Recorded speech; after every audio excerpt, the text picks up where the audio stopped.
So ito po yung sunod, mga kababayan. Ito yung sunod nating pag-uusapan. Pagdating ito to sa puon nila, puon nila ito, mga kababayan. Ano yung puon nila? Si Digong po ito. Meron pong balita na kay Digong. Actually, mga kababayan, medyo matagal-tagal na po tayong hindi nagkikipag-usap kay Digong, nag-topic about kay Digong. So ngayon, mga kababayan, ito po yung bagong balita ngayon patungkol kay Digong. Na kung saan po, mga kababayan, ay meron pong praise order. Mga kababayan, may praise order po. Mga kababayan, itong si, wait lang mga kababayan. Choose your luck from over 2,500 games so you have more chances Wait lang mga kababayan. It's a non-stop gaming adventure with meron pong panibago mga kababayan na praise order, no? Sa mga bank account ni Digong or pera ni Digong sa ICC. Ang ICC po mismo mga kababayan ay pinapapraise po ang bank account ni Digong. So sa madaling salita, nako, pinagbawalan yatang gumamit ng pera si Digong sa Netherlands. Patay ka diha. Ito mga kababayan, bago lang po ito. Bagong balita lang, fresh na fresh parang ako. Si Digong po ay pinapatawan po ng fresh order, no, o freeze order ng ICC. Yung kaniyang mga pera, mga damit, mga suot, mga ari-arian, no, sa ICC ay parang sa pagkakaintindi ko ay parang pinagbawalan yata siyang gumastos. Ito po, pakinggan. Kinontra ng defense team ni dating Pangulong Rodrigo Duterte ang hiling ng prosecution team sa International Criminal Court o ICC para inspeksyonin ang mga personal na ari-arian at i-freeze ang anumang cash na nakumpiska kay FPRRD noong panahong inaresto siya noong nakaraang taon. Unang isinumate ng prosecution ang requests noong May 1. Sinundan noong June 9 sa pamamagitan ng Trial Chamber 3 pero isinapubliko lamang nitong Biyernes ng gabi, June 26.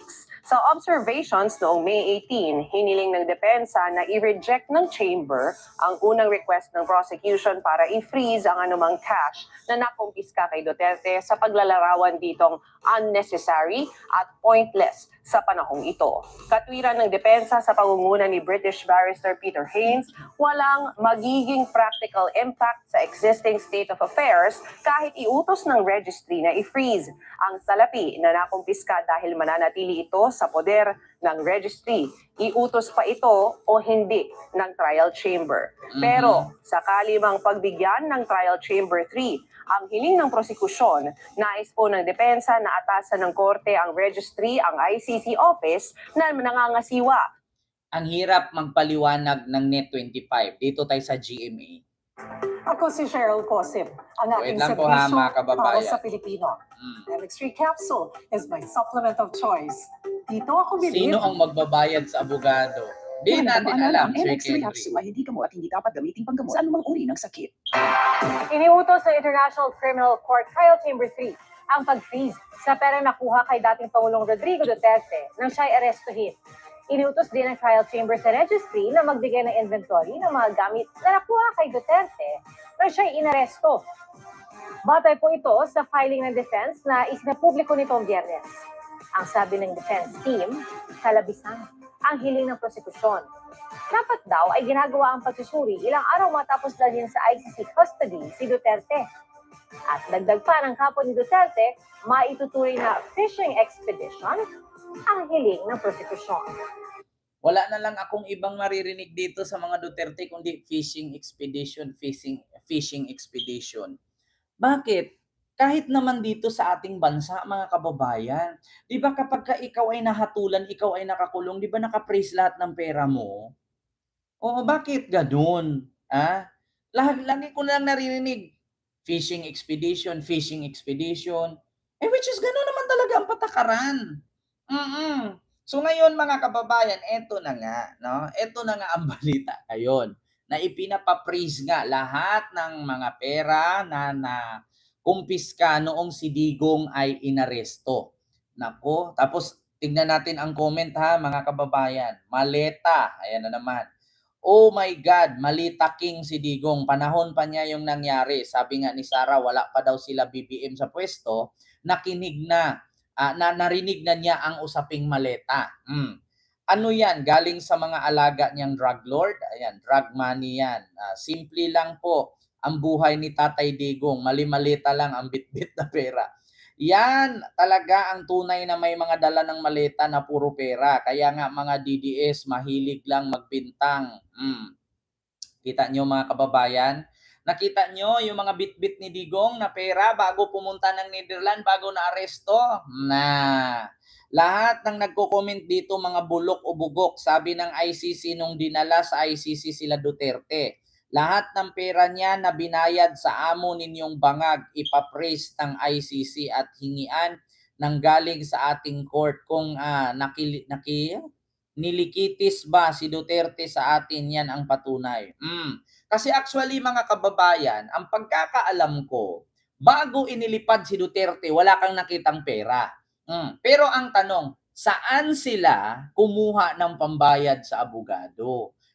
Ang hirap kaya maglipat ng pera mga kababayan para ibayad sa abogado. Ito sa totoo lang, dapat nga iniimbestigahan. Ito na, dito na mag-umpisa yan mga kababayan.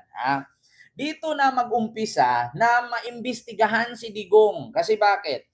Ang pera kasi ni Digong ay 37 million lang bago siya bumaba pagka-presidente noong 2022. At nakakapagtaka kasi paano nangyari na nakapagbayad siya ng 150 million a month sa loob ng isang taon mula March 2025 hanggang March 2026 kay Nicholas Kaufman, 150 million a month. Isali mo pa si Jacob. So sabihin natin 200 million a month. Di 2.4 billion a year. Paano nangyari nakapagbayad siya ng 2.4 billion? Sabihin natin example 50 million kay Jacob, 150 million kay Kaufman a month. Doon sa Dahig. So paano nakapagbayad ng ganyan kalaking halaga si Digong kung ang pera niya ay 37 million lang ang kanyang SALE nung bumaba siya bilang presidente noong 2022? So dito na maumpisahan ngayon mga kababayan na maimbestigahan kung saan galing ang pera ni Digong na meron pala siyang ganyan kalaking pera kung 37 million lang naman ang pera niya nung bumaba siya bilang presidente noong 2022. Dito na mga kababayan masilip yan. Kaya nga sabi ko sa inyo noon, dapat imbestigahan yan. Kasi nakakapagtaka lang, apakadami niyang pera. Kasi kung ipagsama-sama po natin ang pera ni Pulong, ni Basti, ni Sara sa Salin, hindi po umaabot ng bilyon. Kahit isali mo pa yung kay Kitty Duterte, kay Hanilit at sa kanyang unang asawa na si Shemirman. No? Kahit ipagsama-sama niyo lahat, mga kababayan, hindi po umabot ng bilyon. So how comes na nakapagbayad si Digong ng bilyon sa abogado niyang si Kaufman na si Jacob sa loob ng isang taon mula March 2025 hanggang March 2026? Di ba? Yun ang tanong ngayon. Dapat imbestigahan yan ng Korte ng Pilipinas.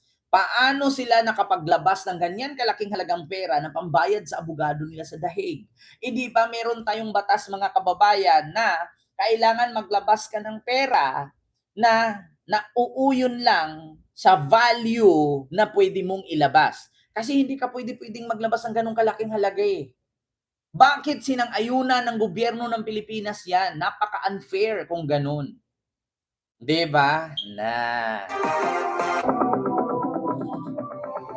Yun ang tanong ngayon mga kababayan. Diba? Yun ang tanong ngayon. Paano nangyari na Kinontra ng defense team ni dating mga kababayan, basahin natin yung mga comment.